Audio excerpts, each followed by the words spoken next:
Baik, kita mulai. Bismillahirrahmanirrahim. Assalamualaikum warahmatullahi wabarakatuh. Salam.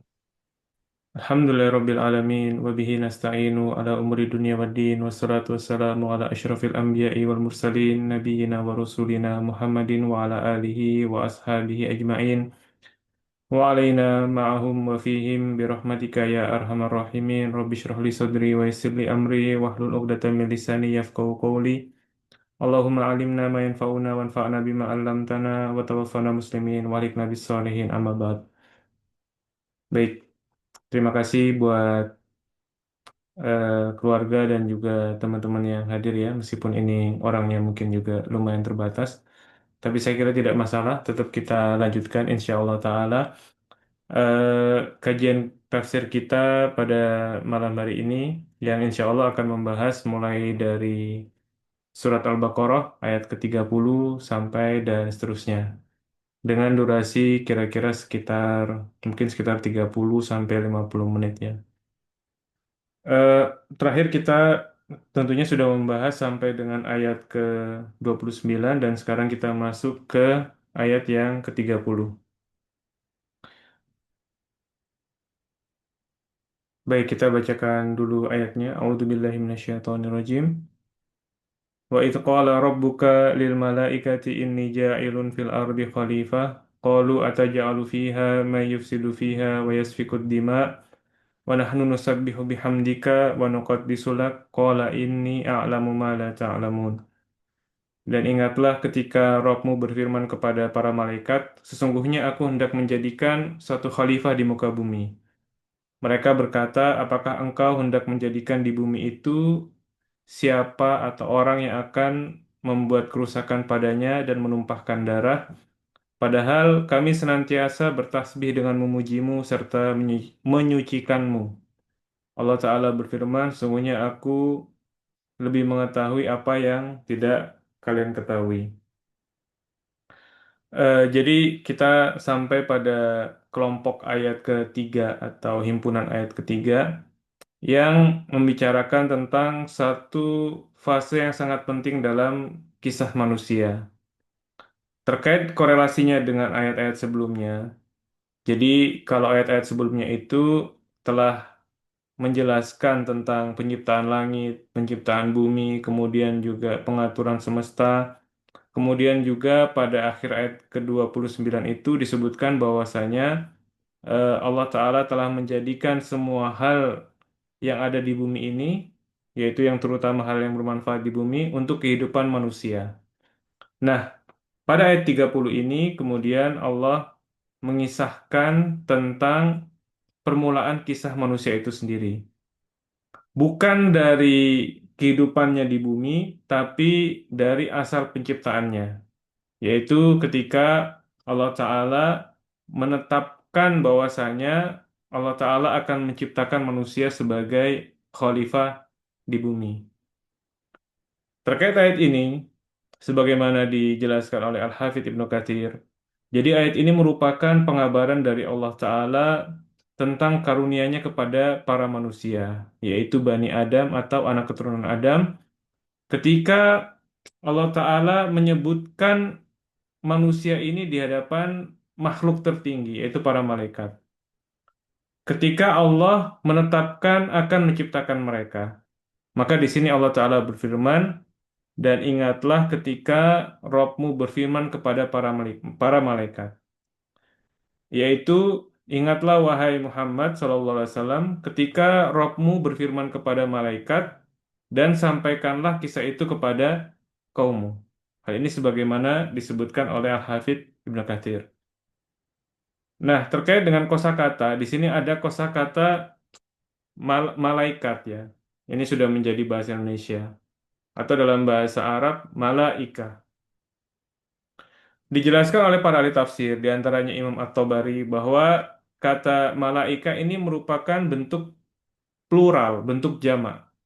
Bentuk singularnya atau bentuk tunggal atau mufradnya adalah malak, ya. Yang kemudian berubah menjadi malak, ya.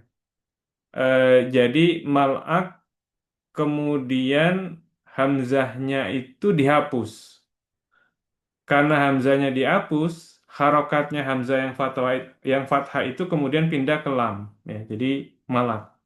Karena memang itu lebih ringan untuk diucapkan. Bentuk plural lainnya adalah malaik, ya. Bentuk plural lainnya adalah malaik. Jadi bisa malaika, bisa malaik. Nah, akar katanya adalah dari kata laaka, laaka, yang artinya adalah arsala atau mengutus. Jadi malaikat itu merupakan utusan dari Allah, karena memang itulah dari akar katanya, ya. Jadi laaka akar katanya yang maknanya adalah arsala. Hal ini sebagaimana disebutkan oleh Imam Al-Qurtubi dalam tafsirnya. Nah, apa itu malaikat? Definisi malaikat tentunya mungkin sebagaimana yang sudah kita ketahui.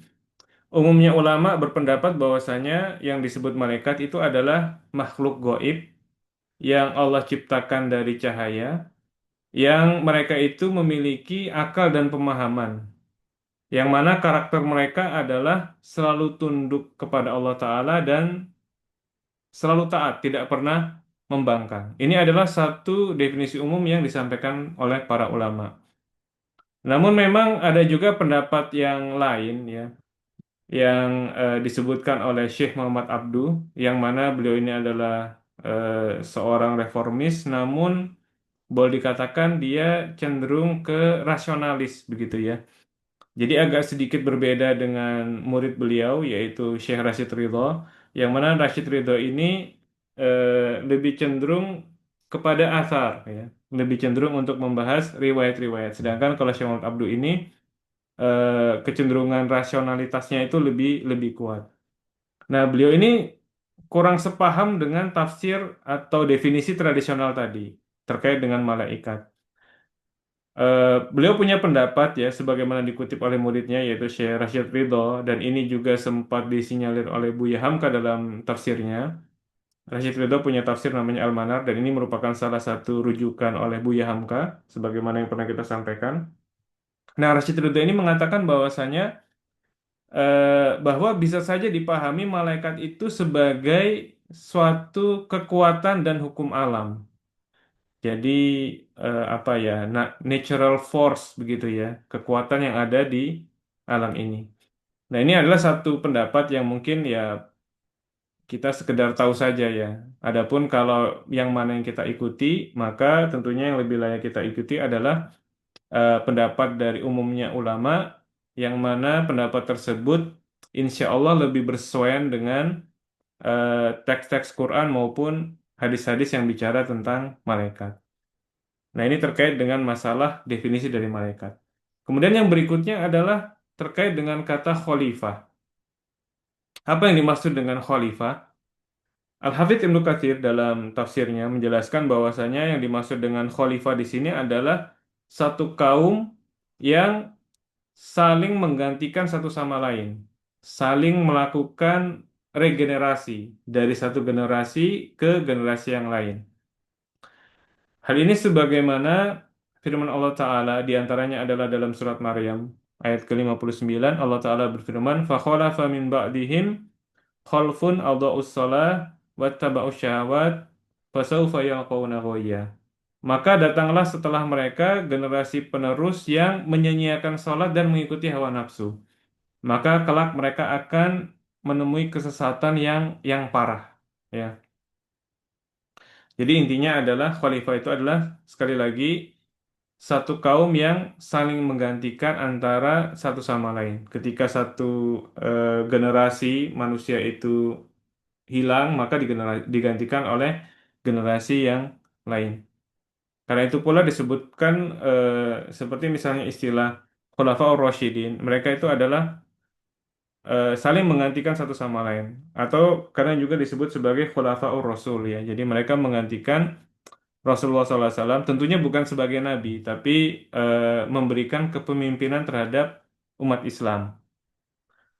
Ini terkait dengan kata khalifah. Bagaimana dengan sebagian istilah yang banyak beredar bahwasanya khalifah itu adalah disebut sebagai wakil Tuhan atau khalifatullah. Nah, di sini mungkin kita pernah mendengar juga ada yang mengingkari istilah ini, bahwa istilah ini kurang pas. Karena pertama dalam ayat ini memang kalau kita mengacu pada ayat ini yang disebutkan adalah khalifah, ya. Disebutkan secara tidak disandarkan ke yang lain, khalifah saja gitu ya. Tidak disebutkan misalnya khalifat apa namanya? Khalifatullah. Nah, tetapi kalau kita merujuk pada sebagian kitab tafsir seperti sebagaimana dikatakan oleh Imam Al-Qurtubi, beliau ketika menjelaskan kata khalifah di sini, kata beliau adalah maknanya khalifatullahi fi imdoi ahkamihi wa awamirihi. Yang artinya adalah khalifah di sini adalah pihak yang dijadikan atau diberikan kuasa oleh Allah, berarti dia menjadi wakil Allah dalam menerapkan hukum-hukum Allah dan juga perintah-perintahnya. Jadi sebenarnya kalau eh, khalifah dalam arti bahwasanya dia menerima mandat dari Allah untuk mengatur bumi ini juga bukan satu hal yang kiranya perlu dipermasalahkan ya, karena memang sekali lagi ini satu hal yang juga tercantum dalam kitab-kitab tafsir dari ulama-ulama yang muktabar. Nah, kalau khalifah itu adalah penerima mandat, maka tentunya di sini ada tiga unsur penting. Yang pertama adalah si pemberi mandat atau pemberi kuasa atau wewenang, yaitu Allah Ta'ala. Kemudian pihak yang diberi mandat, yaitu manusia. Kemudian wilayah tugasnya. Dan di ayat ini disebutkan bahwasanya wilayah tugasnya itu adalah di bumi. Ya. Nah, kemudian terkait ayat ini juga Ibnu Katsir menegaskan bahwasanya yang dimaksud dengan kata khalifah di sini itu bukan hanya Nabi Adam alaihissalam. Beliau mengkritik pendapat sebagian ahli tafsir dan memang ada pendapat juga seperti itu ya, pendapat muktabar di kitab-kitab tafsir yang mengatakan bahwasanya yang dimaksud dengan khalifah di sini adalah Nabi Adam. Tapi kata Ibnu Katsir tidak, yang dimaksud dengan khalifah di sini bukan hanya Adam saja, bukan hanya Nabi Adam alaihi salam saja, tetapi juga mencakup keturunannya. Kenapa demikian? Kata beliau, karena kalau yang dimaksud itu hanya Nabi Adam saja, maka menjadi tidak serasi dengan atau menjadi kurang serasi dengan ucapan malaikat, apakah engkau ya Allah hendak menjadikan di bumi itu siapa yang akan berbuat kerusakan padanya?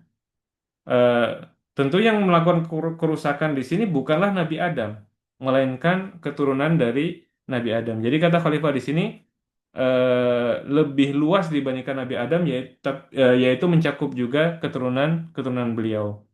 Nah, jadi kata khalifah di sini kaitannya dengan jenis manusia, bahwasanya nanti akan ada manusia yang dikhawatirkan malaikat melakukan kerusakan. Nah, kemudian apa yang dimaksud dengan kerusakan di bumi ya? Ini juga mungkin pernah kita sampaikan bahwasanya yang dimaksud dengan kerusakan di bumi adalah semua kemaksiatan, semua dosa dan semua pembangkangan kepada Allah. Ya. Tentunya termasuk juga dosa-dosa besar, seperti pembunuhan, menumpahkan darah. Nah, di sini disebutkan secara spesifik. Jadi pertama disebutkan tentang melakukan kerusakan, yang mana itu adalah mencakup semua dosa. Lalu disebutkan secara spesifik wayasfikut dima dan melakukan dosa menumpahkan darah atau melakukan pembunuhan. Ini menunjukkan bahwasanya dosa menumpahkan darah atau atau melakukan pembunuhan itu merupakan satu dosa yang sangat luar biasa besarnya sehingga dia disebutkan secara khusus ya. Kemudian di sini juga disebutkan khalifah ini adanya di bumi ya. Nah, bumi di sini menurut sebagian ahli tafsir, sebagaimana dikutipkan oleh Imam At-Tabari, yang dimaksud bumi di sini adalah Mekah, ya. Ini pendapat sebagian ahli tafsir. Sebagian lainnya mengatakan ya lebih general aja, tidak perlu dispesifikan ya. Tapi memang sebagian ahli tafsir mengatakan bahwasanya bumi di sini adalah Mekah. Baik. Kemudian kalau kita lihat ayat tersebut, di sini para malaikat bertanya kepada Allah. Nah, Pertanyaan malaikat ini disebutkan oleh Ibnu Katsir, ini bukanlah dalam rangka keberatan terhadap Allah, bukan pula iri terhadap Bani Adam, keturunan Adam, sebagaimana yang disebutkan oleh sebagian ahli tafsir lainnya. Jadi di sini Ibnu Katsir juga melakukan kritik dan memang pendapat itu ada di dalam kitab tafsir yang mengatakan bahwasanya malaikat di sini mengajukan keberatan. Tapi kata sebagian ulama yang lain tidak, ini bukan bukan pertanyaan yang kaitannya dengan masalah keberatan terhadap keputusan Allah. Karena balik lagi malaikat itu sebenarnya makhluk yang sangat taat kepada Allah. Mereka tidak membangkang ya. Jadi di sini sebagaimana disebutkan oleh Ibnu Katsir dan juga Syekh Sa'di, eh, pertanyaan di sini kaitannya dengan hikmah. Jadi mereka menanyakan apa hikmah dari penciptaan khalifah tersebut. Ya. Jadi kalau diparafrasa bunyinya kira-kira, wahai Rob kami, apa hikmahnya engkau menciptakan makhluk itu? Padahal di antara mereka nanti akan ada yang melakukan kerusakan di muka bumi dan mereka ini akan menumpahkan darah. Kalau yang engkau maksud ya Allah adalah untuk beribadah kepadamu, maka kami ini para malaikat senantiasa bertasbih, memujimu dan juga mensucikanmu. Dan tidak ada dari kami ini, dari kalangan malaikat ini yang melakukan kerusakan. Tidak ada dari kami juga yang melakukan penumpahan darah. Maka kenapa ya Allah engkau tidak cukupkan dengan kami saja? Jadi kira-kira kalau diparafrasa jadinya begitu. Nah, terkait dengan pertanyaan tersebut Allah kemudian menjawab, eh, Inni a'lamu ma la ta'lamun. Sesungguhnya aku lebih mengetahui apa yang tidak kalian ketahui. Maksudnya, kata Ibnu Katsir tadi, aku dan juga Syekh Sa'di, aku mengetahui maslahat yang besar dan juga keutamaan dari jenis makhluk yang akan aku ciptakan ini. Yang mana maslahatnya itu lebih besar dibandingkan kerusakan yang tadi kalian sebutkan. Yang mana maslahatnya itu tidak kalian ketahui. Karena nantinya aku akan menjadikan di antara manusia ini para nabi.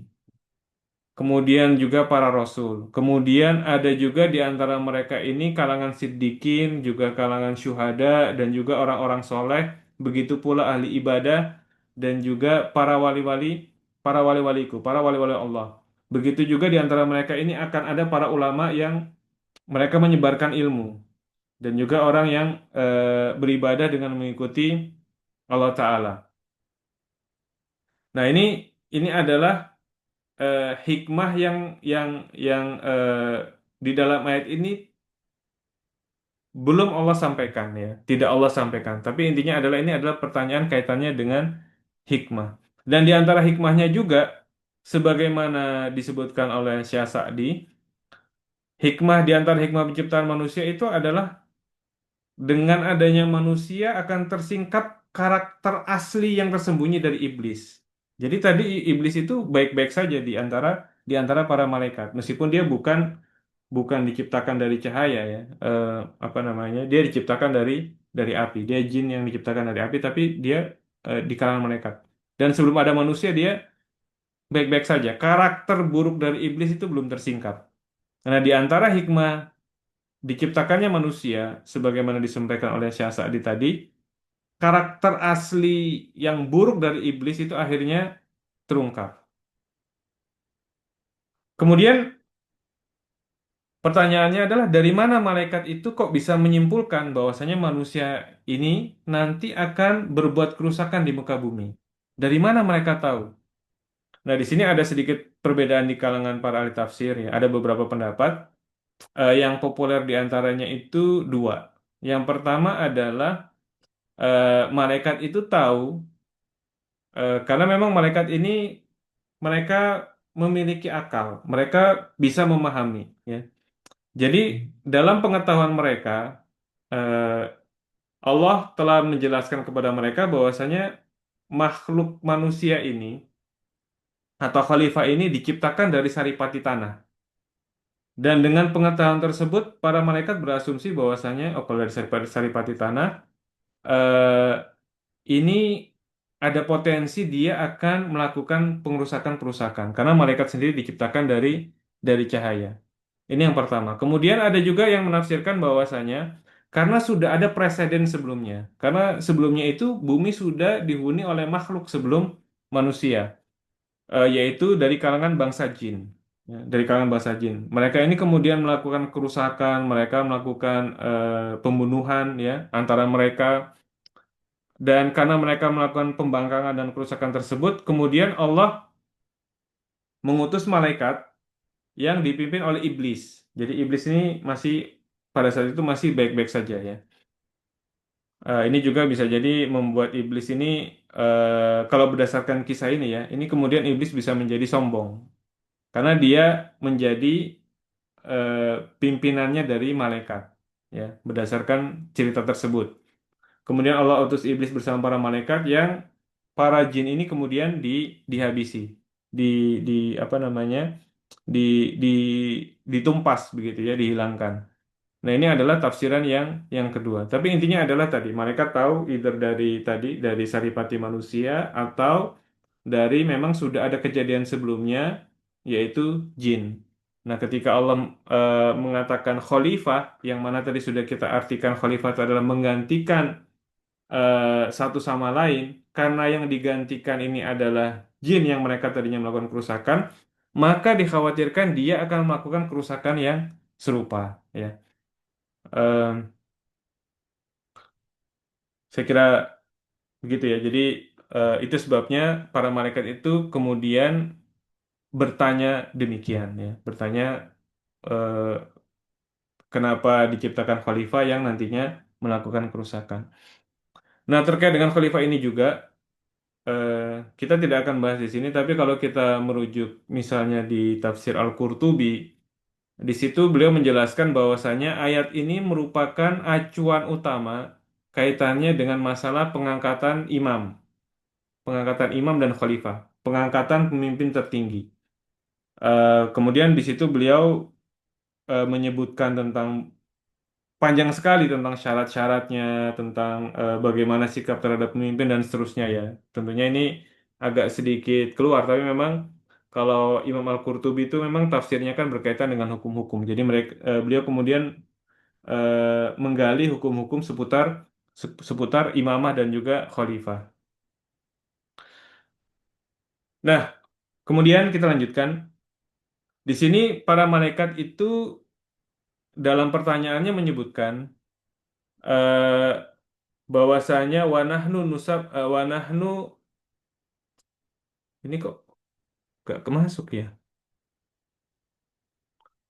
Saya padahal sudah kopaskan, tapi ternyata kopas kadang-kadang nggak sempurna begitu ya. Wanahnu nusabbihu bihamdika wa nuqaddisulak. Padahal di ayat aslinya itu muncul. Kenapa di sini jadi kepotong ya? Ya ala kulli hal lah ya.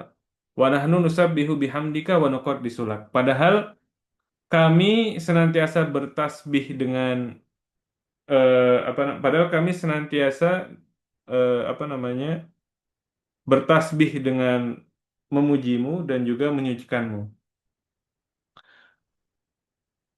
Nah, di sini ketika para malaikat menyatakan bahwasanya mereka itu senantiasa bertasbih dan juga menyucikan Allah, ini tentunya bukan dalam rangka sebagai kesombongan, tapi sekedar pernyataan. Pernyataan tentang kondisi mereka. Dan di sini disebutkan tentang masalah tasbih duluan, baru kemudian tahmid. Tasbih adalah penyucian, baru kemudian diiringi dengan tahmid. Dan susunan semacam ini, tasbih baru kemudian diiringi oleh tahmid, ini merupakan suatu susunan yang sering ditemukan dalam ayat-ayat Al-Quran. Dan memang ada sebuah hikmah terkait dengan hal tersebut. Ini terkaitannya dengan satu adab atau etika ketika berzikir. Jadi etika dalam berzikir itu adalah tasbih mendahului tahmid ya. Kenapa demikian? Ya, para ulama menjelaskan di antaranya Ibnu Asyur, kata beliau, karena tasbih itu adalah merupakan suatu penetapan dalam bentuk, atau tepatnya penafian ya. Jadi tasbih itu adalah penafian terhadap Allah dari segala macam bentuk kekurangan. Jadi tasbih itu adalah mencakup semua bentuk penafian. Sedangkan tahmid, ya, tahmid itu adalah pujian kepada Allah atas sifatul kamal, atas sifat-sifat Allah yang maha sempurna, dan juga pujian atas nikmat-nikmat Allah.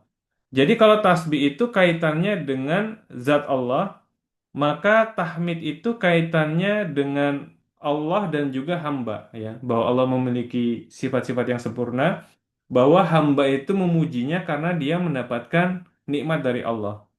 Jadi kalau tasbih itu adalah nafyu atau penafian, maka tahmid ini adalah isbat. Sama seperti kurang lebih seperti kalimat la ilaha illallah. Dalam la ilaha illallah itu ada penafian, penafian terhadap semua bentuk Tuhan, kemudian menetapkannya hanya untuk Allah. Nah, ini kurang lebih mirip dengan itu, ya. Jadi tasbih itu adalah penafian, yaitu menafikan Allah dari segala macam kekurangan. Kemudian tahmid itu adalah menetapkan sifat-sifat Allah yang maha sempurna dan juga bahwasanya seorang hamba itu memuji Allah atas sifat-sifat Allah yang maha sempurna itu dan juga atas nikmat-nikmat yang Allah berikan. Ya, jadi ini adalah mengandung pelajaran terkait dengan etika berzikir, ya. Nah, sebagian ulama juga menjelaskan bagaimana kalau dikorelasikan misalnya dengan istighfar, ya. Maka dalam penjelasan Ibnu Asyur, beliau juga menjelaskan bahwa istighfar itu disebutkan setelah tasbih, tahmid, dan kemudian istighfar. Kenapa? Karena kalau istighfar itu kaitannya murni dengan aspek dari hamba saja, ya. Karena kalau seorang beristighfar, dia meminta ampun. Ini kaitannya dengan hak hamba saja. Sedangkan tadi tasbih itu kaitannya dengan hak Allah, tahmid itu sebagian kaitannya dengan hak Allah dan sebagian kaitannya dengan hamba. Adapun kalau misalnya istighfar, istighfar itu kaitannya dengan hamba saja. Eh, Kemudian, ya, hal lain terkait dengan ayat ini, Ibnu Asyur juga menyebutkan bahwasanya ayat ini mengisyaratkan tentang pentingnya dialog, ya. Pentingnya pendidikan dalam bentuk dialog. Yang mana dia Allah Ta'ala membuka kisah manusia ini dengan dialog, ya. Jadi salah satu nilai yang diajarkan adalah tentang pentingnya eh, bertanya dengan baik, ya, kemudian juga menjawab dengan bijak. Yang mana kata beliau nilai ini tertanam bahkan sejak awal penciptaan manusia. Jadi sangat luar biasa begitu, ya. Nah, ini kaitannya dengan ayat yang ke-30.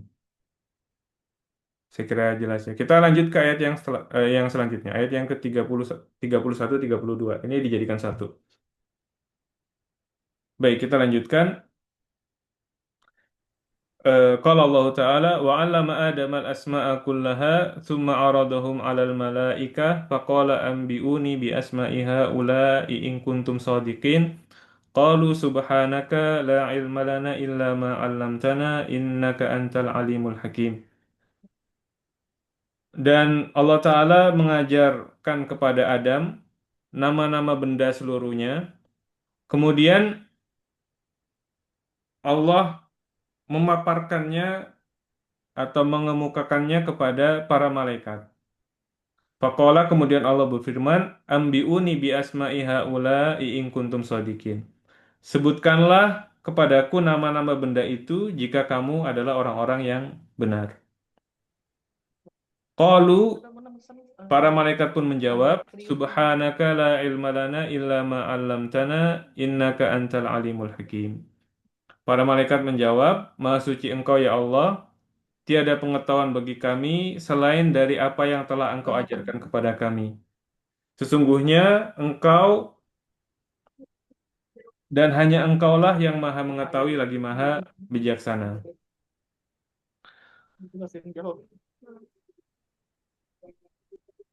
Sebentar, ya, saya ambil dulu, ya. Baik, eh, baik. Jadi Kalau tadi malaikat itu menyatakan kekhawatiran mereka tentang penciptaan manusia, maka di sini Allah Ta'ala menunjukkan kepada para malaikat suatu fenomena, satu kenyataan terkait dengan betapa istimewa kemampuan yang Allah Ta'ala berikan kepada Nabi Adam alaihissalam. Ya. Bahwasanya Allah Ta'ala memberikan pengajaran kepada Adam terkait dengan nama dari seluruh-seluruh benda. Ya. Nah ini kalau kita maknai secara lebih luas, mengajarkan nama-nama seluruh benda ini artinya kemampuan untuk berbahasa. Kemampuan untuk berbahasa, kemampuan untuk melakukan identifikasi, kemampuan untuk memahami satu karakter ya, dan memahami fungsi dari satu benda tersebut ya. Jadi disinilah letak istimewanya manusia. Dia bisa menamai, dia bisa mengungkapkan makna, dia bisa menyusun simbol-simbol, serta dia bisa mengaitkan realitas itu ke dalam kata-kata. Jadi ini bukan hanya sekedar hafalan saja, tetapi juga ada proses belajar dan penalaran. Nah, di sini Allah Ta'ala menyebutkan al-asma, yang artinya adalah kata benda, ya. Kenapa bukan kata kerja? Nah, ini memang kalau kita lihat ya dalam realitasnya, dalam kehidupan kita sehari-hari, kalau kita mengajarkan satu hal yang baru kepada anak-anak, maka kita tidak mulai dengan kata kerja. Tapi memang kita mulai dengan kata benda. Memang secara apa ya? Secara prosesnya memang begitu. Ya, makanya kan kalau seorang anak kecil itu diajari, maka dia mulai dengan ini mata, ya, ini hidung, ini mama, ya, ini ayah, ini buku dan seterusnya ya. Maka di sini Allah Ta'ala juga menyebutkan bahwasanya Allah mengajarkan nama-nama. Ya. Jadi memang ya seperti itu prosesnya gitu ya. Memang proses mengenali sesuatu, mengidentifikasi sesuatu itu dimulai dengan nama-nama. Nanti kalau sudah pada level lebih lanjut baru belajar tentang kata kerja ya. Dimulai dengan kata benda baru kemudian meningkat pada kata kerja.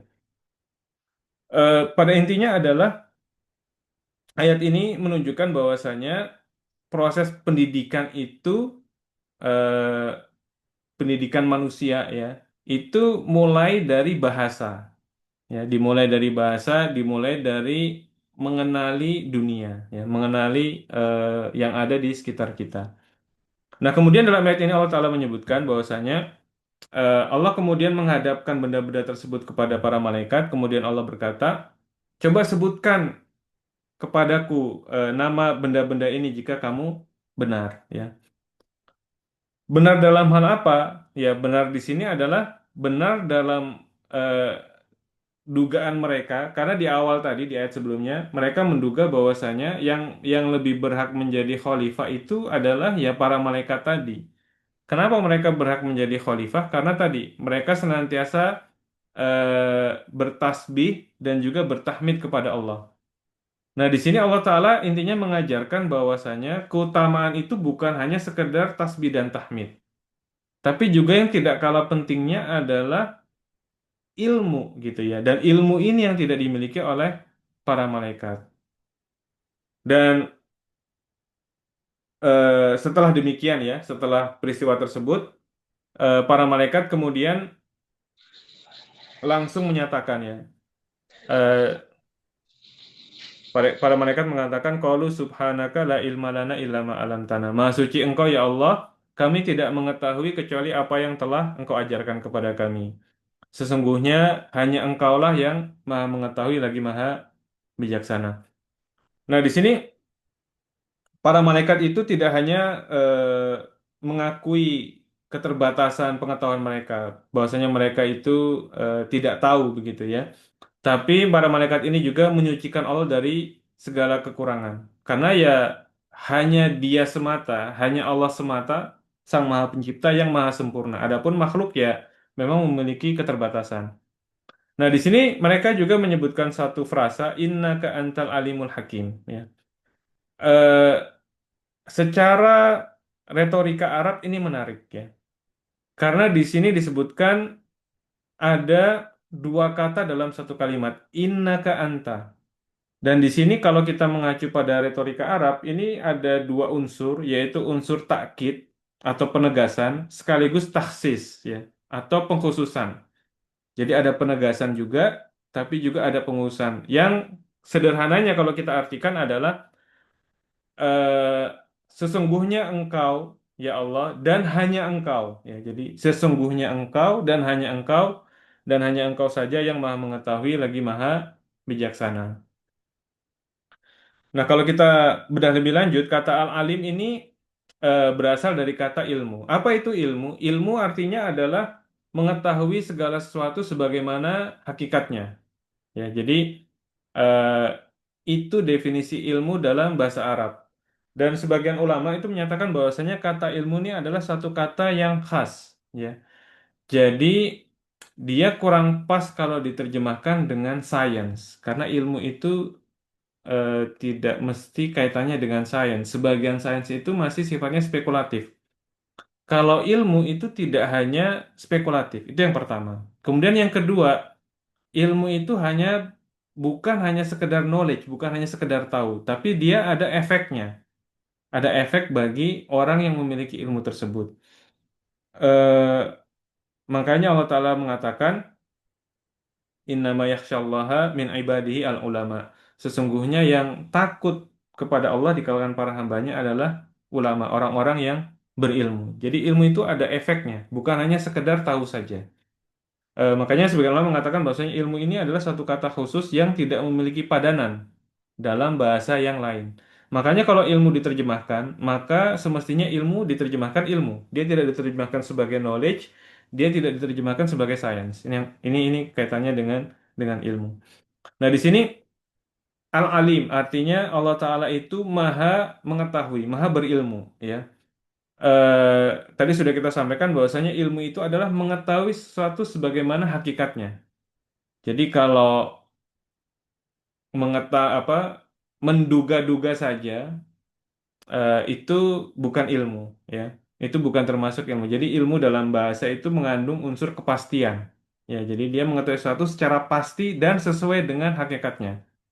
Kalau sekedar tahu tapi ternyata keliru itu juga bukan dari ilmu. Nah, di sini Allah Ta'ala adalah Al-Alim, jadi dia mengetahui segala sesuatu, ya, terkait dengan hikmah-hikmahnya yang tadi tidak diketahui oleh malaikat, dan dia mengetahui segala sesuatu bahkan sampai hal yang terkecil. Nah, kemudian kata yang kedua adalah Al-Hakim, ya, yang kalau kita terjemahkan artinya adalah yang maha bijaksana. Nah, memang Al-Hakim ini memiliki akar kata yang sama dengan hikmah dan hukum.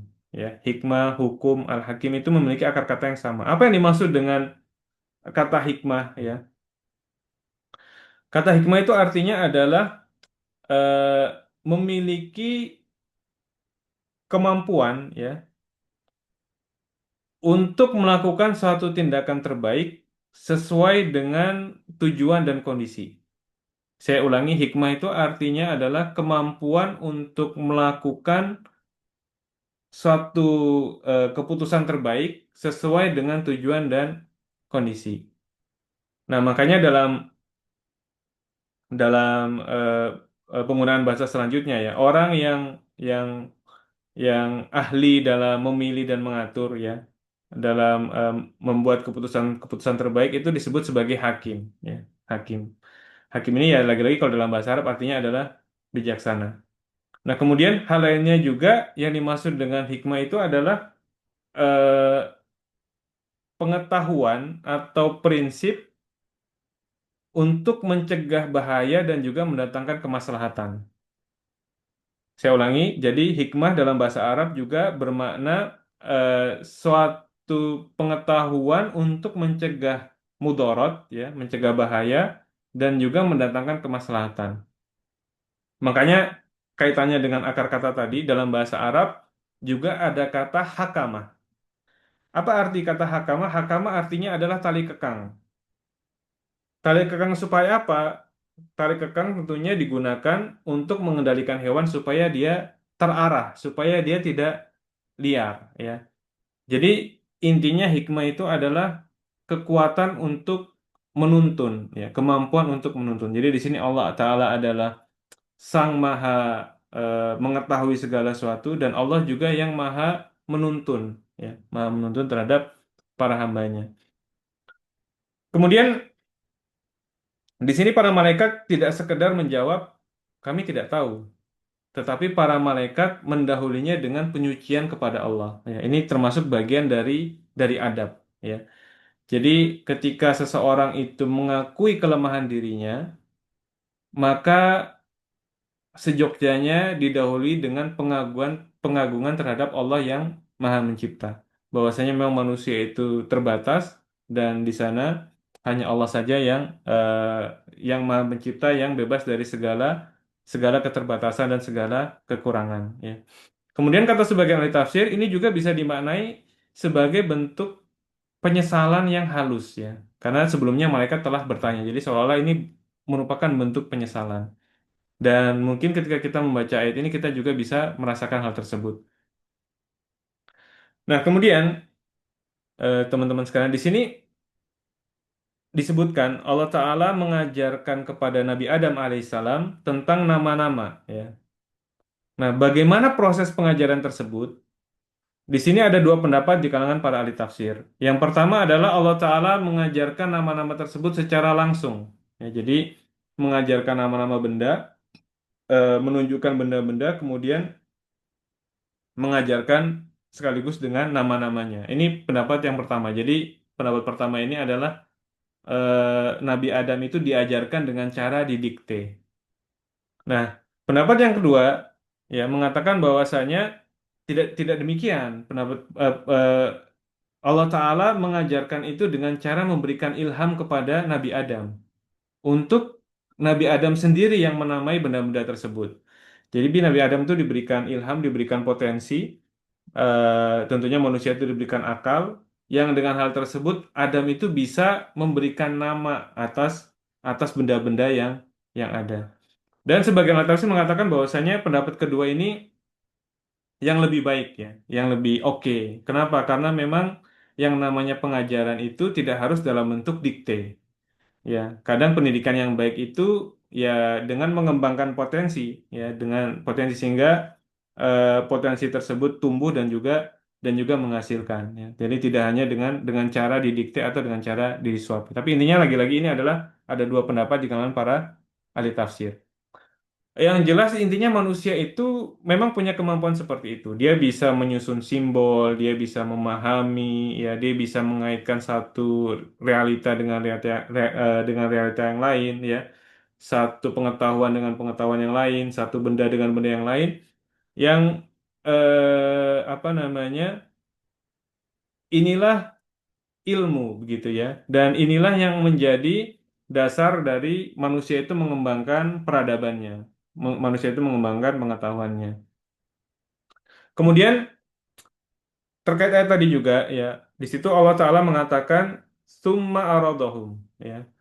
Kemudian Allah memaparkan kepada para malaikat. Kata summa ini menunjukkan adanya jeda waktu. Kemudian kalau dalam bahasa Indonesia artinya tidak tidak langsung, ya. Di sini bisa dipahami bahwasanya pengajaran itu atau pembelajaran itu memang membutuhkan proses, ya. Ini yang pertama, pemahaman pertama bahwasanya memang antara pengajaran dari Allah Ta'ala kepada Adam, kemudian pemaparannya kepada para malaikat itu ada jeda waktu, karena memang yang namanya belajar itu butuh proses. Ini pemahaman pertama. Pemahaman berikutnya adalah kata summa ini menunjukkan tingkatan, bahwasanya eh, tahap pemaparan ini nilainya lebih tinggi. Karena pada saat tahap pemaparan ini menjadi tampak bahwasanya Adam ini istimewa, ya. Jadi kata summa ini menunjukkan tingkatan, tidak hanya sekedar menunjukkan jeda waktu, tapi memang tingkatan bahwasanya proses pemaparan itu nilainya lebih tinggi dibandingkan sekedar pengajaran. Karena pada saat pemaparan itulah Nabi Adam diakui keistimewaannya. Nah, di sini juga pada ayat ini menunjukkan bahwasanya modal Nabi Adam sebagai khalifah intinya itu adalah ilmu, ya. Jadi bagaimana seorang khalifah, bagaimana seorang Nabi Adam alaihissalam dan juga keturunannya itu eh, apa namanya menjadi khalifah atau mengatur bumi ini, itu ya yang pertama adalah dengan ilmu. Jadi ya tadi kalau malaikat itu melaksanakan ritual ibadah itu tidak cukup ya. Yang paling penting dalam masalah pengaturan itu adalah justru ilmu, pengetahuan. Nah, di sini juga secara implisit menunjukkan bahwasanya ilmu itu bukan hanya sekedar tools ya. Ilmu itu bukan hanya sekedar pengetahuan belaka, tapi yang paling penting ilmu itu adalah suatu amanat. Maka di dalam ayat tadi ilmu itu Allah yang mengajarkan ya. Artinya memang ini menjadi suatu amanat bagi Nabi Adam dan keturunannya. Karena memang secara fakta juga kita lihat bahwasanya ilmu kalau tidak dibarengi dengan amanat itu jadinya malah luar biasa gitu ya, malah jadi bencana. Orang kalau pinter tapi digunakan untuk hal-hal yang buruk, itu malah daya rusaknya lebih dahsyat dibandingkan kalau orang itu bego gitu ya, orang itu bodoh. Orang kalau bodoh ya daya rusaknya kecil gitu ya. Kalau maling ya paling maling ayam, maling kambing. Tapi kalau orang itu pinter ya, yang dimaling itu macam-macam ya. Bahkan sampai negara pun bisa dimaling sama dia ya. Jadi bukan hanya ayam dengan kambing yang diembat begitu ya. Nah ini eh, di sini dalam ayat ini adalah tadi ya bahwasanya ilmu itu harus disertai dengan sikap amanat. Jadi dalam ayat ini ada dua hal yang menjadi pondasi bagi seseorang itu menjadi khalifah, yaitu fondasi keilmuan dan juga pondasi moralitas tadi dalam bentuk amanat tadi. Ini merupakan dua hal yang menjadi dasar seorang manusia itu menjalankan kekhalifahan di muka bumi. Baik, kita lanjutkan ke ayat yang selanjutnya ya. Ini waktunya udah agak mepet ya. Baik, di sini Allah Ta'ala berfirman, Qala ya Adamu ambihum bi asma'ihim, falamma amba'ahum bi asma'ihim, Qala alam aqul lakum inni a'lamu ghaibas samawati wal ardi wa a'lamu ma tubduna wa ma kuntum taktumun.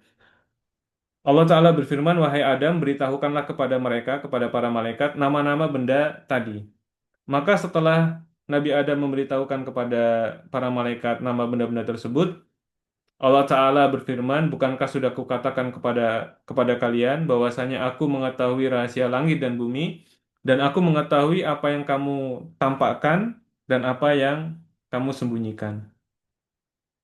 Nah, di sini ada satu hal yang cukup menarik ya. Di sini ketika Allah memerintahkan kepada Adam, Allah Ta'ala menggunakan kata ambihum, ya, bukan alimhum, bukan ajarkanlah kepada mereka, tapi sekedar kabarkan. Ya. Karena memang pengabaran atau penyampaian informasi itu beda dengan taklim. Di sini kata yang digunakan oleh Allah Ta'ala adalah inba, ya, pengabaran, bukan taklim, bukan alim, ya. Karena kalau taklim itu butuh proses dan prosesnya dua arah, ada yang mengajari dan ada yang diajari. Tapi kalau sekedar penyampaian informasi, prosesnya hanya searah saja, ya. Sampaikan saja informasinya, ya. Jadi yang diminta kepada Adam di sini adalah menyampaikan pengetahuan. Dia tidak harus menjelaskan kenapa begini dan kenapa begitu. Ya, jadi ini tujuannya hanya sekedar pemaparan saja, penyampaian informasi saja, tanpa harus memastikan bahwasanya ini malaikat sudah benar-benar paham nggak atau enggak gitu kan. Kalau ngajarin kan beda. Kalau ngajarin itu memang benar-benar orang itu sampai sampai harus paham supaya dianggap sukses.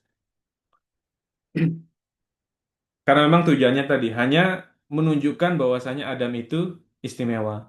Dan ketika Nabi Adam alaihissalam itu sudah memberikan informasi tersebut ya, kemudian Allah Ta'ala mengatakan, bukankah sudah kukatakan bahwa aku mengetahui rahasia langit dan bumi. Ini adalah sebuah pertanyaan retoris ya, tapi tentunya maknanya adalah penegasan bahwasanya memang ya Allah lah yang eh, apa namanya maha mengetahui segala sesuatu, baik yang tampak maupun tersembunyi ya.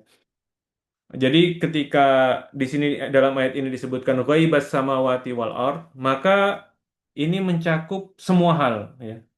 Mencakup semua realitas, mencakup baik masa depan, ya, dan juga mencakup berbagai macam kemungkinan-kemungkinan yang akan terjadi di masa depan. Tidak ada satupun yang tersembunyi bagi Allah, tidak ada satupun, ya. Kemudian di sini Allah Ta'ala juga menegaskan, ya. Tentunya ketika Allah Ta'ala menyebutkan ghaibas samawati wal ard, ini sudah mencakup segala sesuatu. Tapi kemudian Allah tegaskan kembali, dan bahwasanya aku atau Allah itu mengetahui apa yang kalian lahirkan, apa yang kalian tampakkan, dan juga apa yang kalian sembunyikan. Ya, eh, apa namanya? Ini menegaskan tadi ghaibas samawati wal ard. Dan di sini eh, ini juga merupakan satu bentuk apa namanya? Penegasan dari Allah bahwasanya apapun yang kalian sembunyikan, wahai para malaikat, dengan pertanyaan-pertanyaan kalian, maka aku itu maha tahu. Ya, jadi aku maha tahu apa yang kalian sembunyikan. Tapi memang para malaikat itu sekali lagi, sebagaimana tadi sudah kita sampaikan pendapatnya Ibnu Katsir, bahwasanya memang malaikat itu ya pertanyaannya mencari hikmah, bukan dalam rangka membangkang. Nah, kata sindiran ini mungkin akan lebih cocok atau penafsiran bahwasanya ini yang dimaksudkan adalah sindiran ini akan lebih sesuai manakala kita mengacu pada pendapat sebagian ahli tafsir yang mengatakan bahwasanya ketika pertanyaan malaikat tadi mengandung unsur keberatan, ya. Tapi sekali lagi bahwasanya pendapat yang kuat yang dipilih oleh Ibnu Katsir, eh, pertanyaan malaikat itu tidak mengandung unsur keberatan. Itu hanya sekedar pertanyaan yang netral. Tapi intinya adalah bagaimanapun apapun yang melahirkan pertanyaan tersebut, Allah tahu, ya. Eh, Apa yang kalian lahirkan, wama kuntum taktumun. Nah, sebagian ahli tafsir ketika mengatakan wama kuntum taktumun, ini maknanya adalah apa yang kalian sembunyikan dengan sungguh-sungguh. Apa yang kalian sembunyikan dengan cara susah payah. Artinya kalian benar-benar umpetin pun Allah akan tahu. Ya. Eh, dan ini yang digunakan adalah kata mudhari, artinya kaitannya dengan masa depan. Yang kalian umpetin, niat-niat kalian, motif-motif kalian yang kalian umpetin yang kaitannya dengan masa depan pun Allah Allah tahu, ya. Jadi kalau yang kalian berusaha umpetin saja Allah tahu, ya, yang kalian coba sembunyikan secara demikian rapat saja Allah tahu, apalagi yang memang tampak secara terang-terangan.